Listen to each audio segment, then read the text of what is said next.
Hello, I hope you enjoyed this video.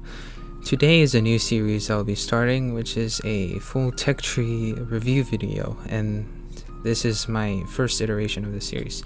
And the first tech tree I would like to review is the IS-7 line, because I feel that most Unicoms aim for this tank at the end. And this tech tree includes the KV-1S, the IS, the IS-3, IS-8, and finally the IS-7. You immediately notice that I don't include the tier 1 to 5 tanks because tier 1 to 5 gameplay is left to be desired. Look at this dude. Wait till you see the... No, no, no, no.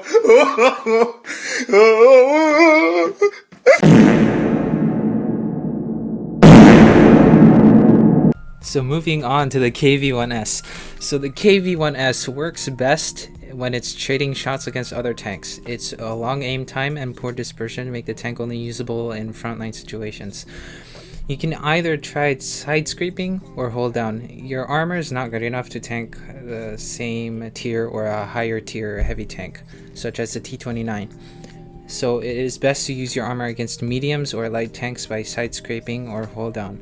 As you can see in this screenshot I took here is of the KV-1S in the eyes of a Yak Panzer IV, and as you can see that the big honking lower front plate is just absolutely gray, and the only red spots that you can see are on the turret in the middle part of the hull. And otherwise it's pretty easy target to penetrate, and you can't really angle that much either. As you can see, the side armor of the KV-1S is not very thick, and yeah, if you over angle just a little bit and you will receive unnecessary damage. The reload is long, around 17 seconds, and it does 300 to 500 damage, which is very good for tank at this tier. That's around half of the HP of most tanks that exist within this tier.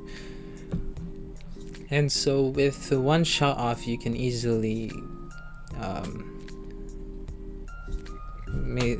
basically make other tanks, get kicked out of the game because they don't have much HP to trade anymore.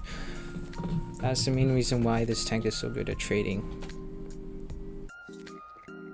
In the KV-1S, you have to be extra careful not to overextend, especially when you're on a medium flank, because 17 seconds reload is not very short, and you will be easily rushed and killed by medium tanks and tank destroyers alike.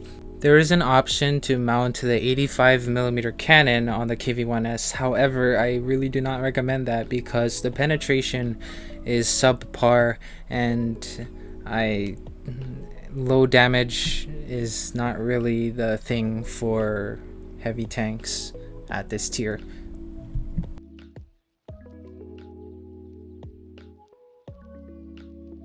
Next is the IS. It is much similar to the KV-1S, but it has much more reliable armor, it's faster, and it's more mobile. It can actually be a heavium if you choose the 100mm gun, which is generally a better choice because it has the same penetration and around the same alpha as the 122mm, and it has a faster reload than it. It can do all the typical heavy tanks stuff, and the armor is very impressive even against tier 8 heavy tanks. The armor profile of the IS tank, as seen in these screenshots, are quite impressive actually. The upper part of the hull is very red, it's tomato, and however there is that lower glacis, which is a very common weak spot of the IS tank. Well, you'll generally find that it's a weak spot for most of the tanks in this tree. And yes, if you are able to hide the lower front plate behind an obstacle, say a hill or a rock, then it'll be much harder to penetrate your tank. And still keep note that there is still a couple of weak spots just like on the KV-1S, and you'll find that you'll be shot there quite often, and it's annoying. Comparing the IS with similar playstyle heavies like these ones on screen, the T29, the M6A2E1, and the IS-2, this is comparing it with the 122mm gun on the IS. As you can see that the mobility and speed, as well as the camo of the IS, is way better than most of the tanks that are shown here, apart from the IS-2 in the Chinese tree. And however, the gun handling is a little bit but as long as you're frontlining in this tank, you wouldn't really have a problem hitting shots because you're right in the enemy's face. If you're using the 100mm, if you try going to the medium flank, then that is okay. They will have a hard time penetrating your armor. You will have no problem penetrating their armor, especially tanks such as the AMX-13, 75, the T-54 lightweight, such and such.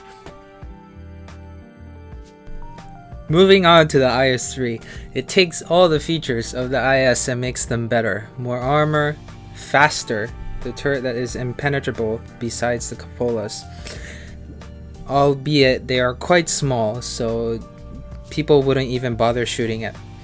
This tank is really good at side scraping, and it only lacks gun depression, and the gun depression value is -5. And if you play Russian tanks, then you normally wouldn't have a problem with the lack of gun depression, and you'll be used to playing it by the time you get to tier 8.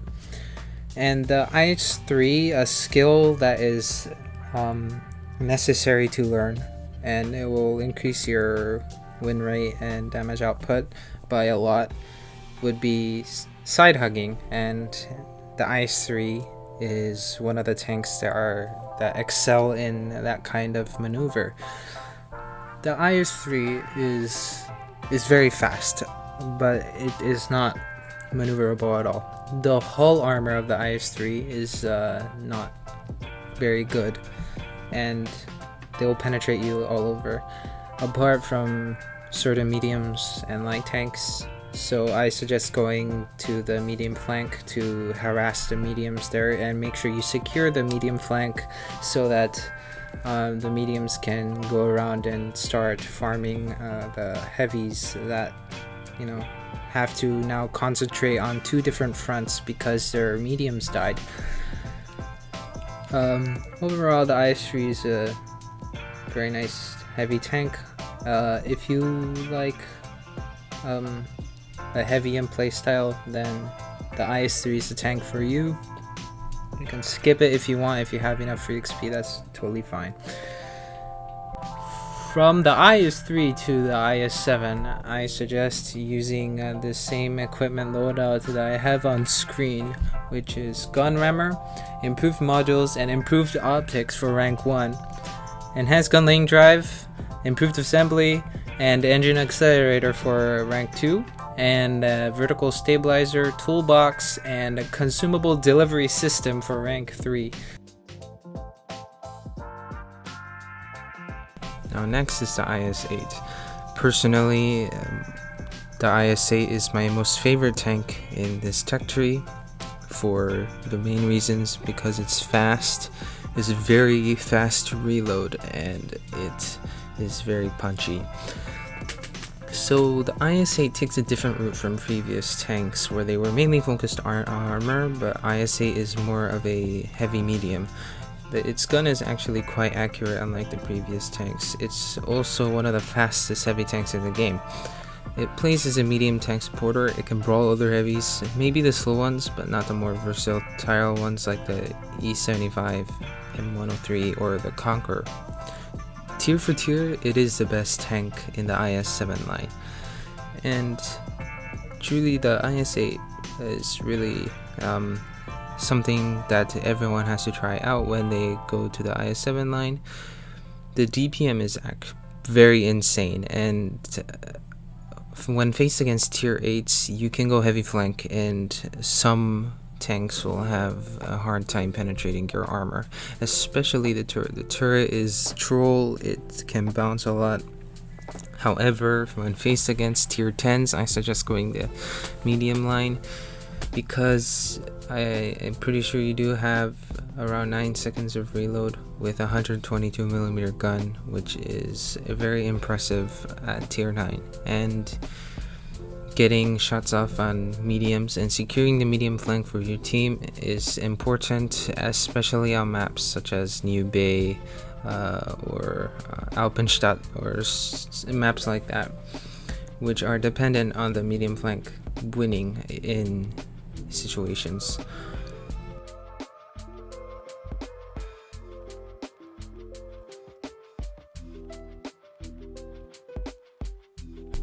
Finally, the IS-7. The IS-7 is best described as, "That one didn't go through. We didn't penetrate their armor. Don't scoff. We've just dinged them. We didn't even scratch them." and the IS-7 is very good heavy tank. It's a true heavy tank. It's also one of the fastest, and it's one of the most protected. But the only thing it really lacks that you will notice when you play this tank is penetration. However, if you use the tank correctly, you'll have something which even the Jagdpanzer E100 can't penetrate. You can fight mediums better than the IS-4 because of higher alpha and speed. It has a 130mm gun as opposed to the 122 on the IS-4. It has around 10 seconds reload. The main drawbacks of this tank, like I said, are poor penetration and poor dispersion, like most of the tanks in this tree. With penetration aside, dispersion is easy to handle if you use the IS-7 on the front line, because you don't need to aim at targets that are far away that often. Try hold downing and side scraping, and make sure you don't over angle, because that is a common mistake that I see among IS-7 players.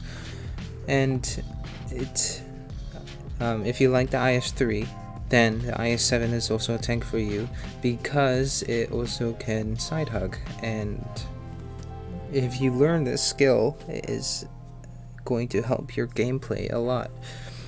And I personally never really liked the IS-7, mainly because of the gun. I really prefer gun handling above most things, although it is fast and I like the fact that it's fast. However, the traverse is kind of so it's for those who like a very robust tank with a very punchy gun, and doesn't mind having a little bit of inaccuracy on the front line, then this tank is for you. If you feel that this doesn't fit your agenda, then I suggest going for something like the IS-4 or just stopping at the IS-8. That's totally something that is an option as well. No one said he had to grind for tier 10. Thank you for watching my video and sticking to the end.